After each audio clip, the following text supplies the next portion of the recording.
Okay, folks, so I mostly want to talk about garlic today. My process of trying to cure them, why I ended up selling a little bit of them, talk about pricing a little bit, and talk about initial plans for planting next year, garlic. So I do want to start just talking about what I did this week real quickly. I just kind of did a lot of garden maintenance, weeding. I went through my kale because I was still seeing a lot of little bit of damage in there. I ended up getting a ton of slugs in my cardboard traps in the beds there. And I'm seeing a lot of little tiny caterpillars, but nothing big, no big cutworms or anything like that. And a lot of cocoons. And so I'm kind of wondering, because they're cocooning themselves awfully small, I probably should keep a leaf and see what they turn into if it's something other than a cutworm. Yeah, so then I've been getting a little bit of harvest out of the garden, pulling stuff out of the greenhouses. The basil greenhouse, there's a bunch of lettuce in there, so I've been kind of pulling that out slowly and using it up for salads.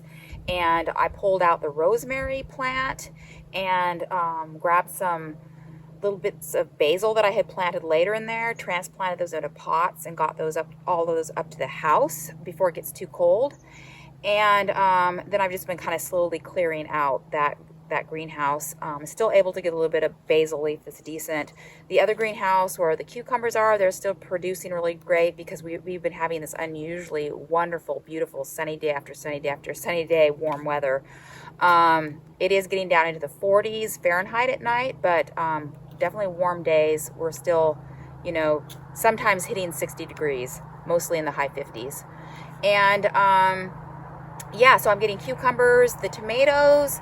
I'm getting a lot of green tomatoes, but they're not ripening. So I've been pulling those into the house to see if they'll just ripen up there. And chard that was planted there like early in the spring, and I'm still cutting that. It's growing really nicely. I decided to go ahead and grab my cucumber that I've been letting, I had two of them that I was going to use for seed. One of them ended up rotting, so I went ahead and cut that one cucumber and I put it in the refrigerator because then I'm gonna process that for seed, and I'll talk about that in a later video. But yeah, so I've just been kind of doing that sort of thing. Okay, so about the garlic. I had a 40-foot bed of garlic planted back here behind the leeks. So I harvested those and got them up temporarily in, on top of a pallet in the composting bins. Because my original plan was to kind of just cut the tops and the roots off. But then my friend Potato Peter reminded me that they would really stench up the house, which is where I wanted to, had originally planned to cure them. So I had them temporarily stashed, and Tyler suggested that maybe we should just leave them intact and cure them up in the rafters in the boat shed with a couple of fans on them. So we decided to go with that, and we had to use Tyler's scissor lift in order to get all the way up to the top and get them up there. And then at one point, he needed to use the boards that were holding some of the garlic, and so then he cut the tops off so he could consolidate them. And then after about 6 weeks, we pulled them down. I took them into the house, and then I got them, kind of put into little boxes and stashed in an area of the house where it's a little bit cooler and drier and darker than some other places. And hopefully we'll be able to use those up. Now, some of those, at one point Tyler said, hey, why don't you go ahead and sell some, like maybe 50 heads of the garlic. And I hadn't really planned to do that, because what I wanted to do, my original plan, is that I would just slowly increase the amount of garlic that I had. I would save some for seed the next year so that I could have more beds of garlic, and then we would eat whatever was left. And I wasn't planning on selling them. But Tyler started thinking, maybe we should just get some new garlic seed stuff that, maybe a couple different varieties. Because I hadn't planned to sell any, they're really gross and ugly. Like their outer layers are all like, oh, and it is such a pain in the butt once they're cured to get that outer layer out and try and make them clean. So I cleaned some of them up and banded up, and I ended up selling a number of packs of those. And then there was the big issue of like, how much I'm going to sell them for. And Tyler was like, no, you need to sell them for more. And I'm like, but mine are kind of not, the appearance isn't that great. I mean, the bulbs are really nice. But so I had gone through and looked at the pricing of garlic, so like at the store, just non-organic garlic from like China or whatever was about $6.99 a pound. There's another little farm in town, and they were selling their garlic for as low as $8 a pound. And then Farragut Farm, like I was talking about up in Petersburg, so they were selling their cured garlic for like $15 a pound, and the really big bulb garlic they were selling for as much as $17 a pound. They were selling their fresh garlic packs for $7 a pack. Now, I don't know exactly how much they weighed. They might have been about 8 ounces, which is what the size of my packs were. You get 2 or 3 bulbs, and they were like 8.5 ounces, so about half a pound. So I ended up selling mine for $6.95 for a pack, which is about $13 a pound. But they're like, pretty ugly and whatever. And I thought it was fine. Tyler thought it wasn't enough money, but whatever. And I don't know actually how many garlic plants I originally had in there. I didn't count them. I spaced them every 7 inches in my about 40-foot bed, and there were 4 rows. So potentially, about, I don't know, 250 or so plants. Tyler said he counted between like 200 and 220 plants when he put them up into the rafters. But yeah, and then there was some that, I had pulled out to check the garlic, and some that I had had to dig up with a fork, and we had eaten immediately. So we didn't cure any of those. So anyway, about 200 or 220 plants that we had. And so I sold, a little over 50 of those. And then, I ended up counting like 111 garlic plants that I put in the boxes in the house. And some of those are actually really small or whatever. But yeah, so that's how much garlic we have. And then so Tyler went ahead and he ordered some garlic from this farm called Mad River, and which is an organic garlic farm.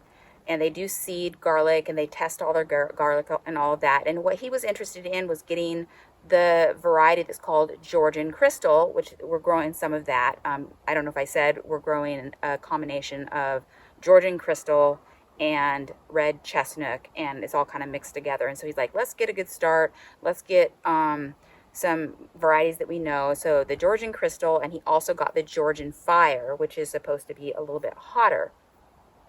Now, I was kind of like, but gosh, should we be getting garlic that's coming from Georgia? Like the state of Georgia in the United States, which is down in the south. But it's actually from the Republic of Georgia, which is, near Russia. So a cooler climate. And it's a type of garlic that really doesn't, it likes the moisture, it likes, a lot of moisture. And it grows these really beautiful big bulbs. And so Georgian Crystal, and then the Georgian Fire being kind of a lot spicier tasting, hotter tasting. And so he got 10 pounds of the Georgian Crystal and 10 pounds of the Georgian Fire initially. And so then later we were kind of like, oh, I don't know if that's going to be enough, because we're going to go ahead and maybe plant 3 beds of it this next year, or like it would be planted this year for growing next year. And so he went ahead and got another 20 pounds of the Georgian Crystal. So that is total 30 pounds of Georgian Crystal, 10 pounds of Georgian Fire. But this is the thing that came up. So I was talking to Peter about, about garlic and everything, and I was sending him texts, and he was like, hey, dude, you want to get your garlic seed from Alaska, because if you don't, you'll end up getting, there's pest issues and disease issues that will come from the lower 48, because they have a lot of problems with that down there, and we don't have that up here in Alaska yet. And so it's kind of like with potatoes, you don't want to bring it into our state.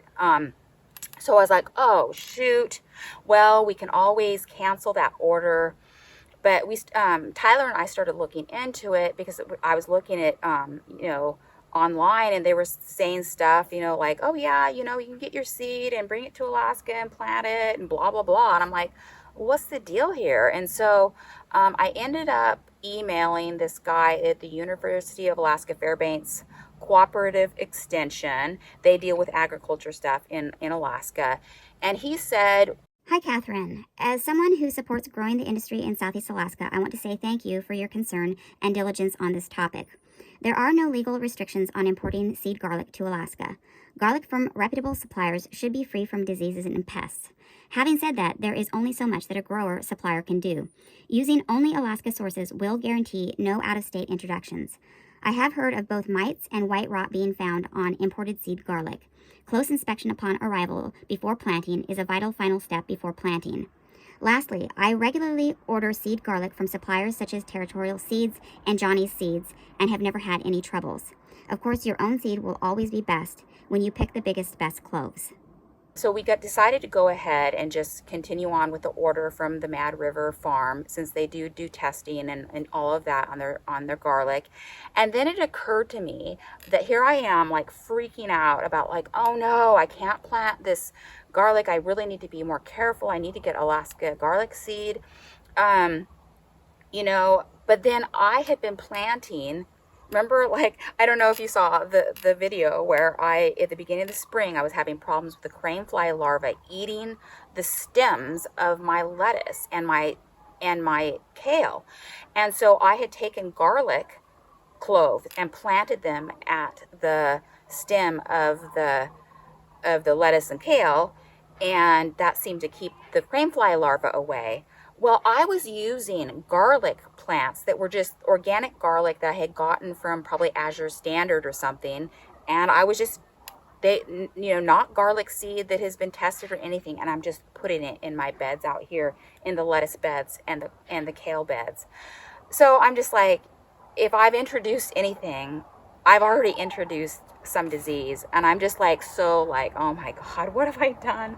But anyway, we'll see how it goes. But that is going to be a consideration that I have to think about when I'm planting my new garlic into the garden this fall, which will be in a couple of weeks. I'll need to be planting my garlic, because I did it the last couple of years at the very first week of October. So yeah, initially I wanted to just, slowly increase my garlic patch using my own garlic seed over the years. But because I've been kind of hoarding my garlic for us to eat, and Potato Peter's been hoarding his garlic for him to eat, I don't have any to sell to customers, and they have been asking for garlic this year. And so it just makes sense to grow more of it, and so that I have enough to sell. And so then I think it makes sense to go ahead and spend the money to buy the garlic seed, so I can increase the amount that I'm growing more quickly, and then also know exactly what varieties I'm growing, rather than having them mixed together like I have right now. And so I should have enough garlic to plant at least 3 full 40-foot beds. That'll leave enough for seed for the following year for us to eat some, and then to be able to sell a little bit to customers.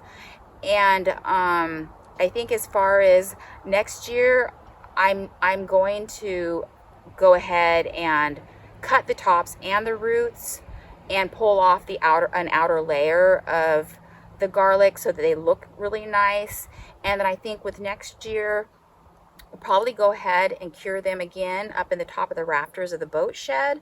But this time it'll be enclosed. Like right now, we don't have really a door in front of that structure, so it'll be enclosed, and maybe we can control the humidity a little bit more. Otherwise, it's just so hard to cure things here, because usually it is just pouring down rain and it's super wet and things mildew, and it's really hard to keep things dry. So anyway, that is kind of the plan for garlic next year. I'll kind of update you guys once I get some beds prepped and plant the new shiny garlic. Another toad, you guys. Another little buddy. Where'd he go?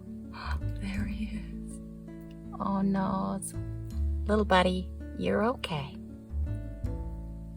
You're okay,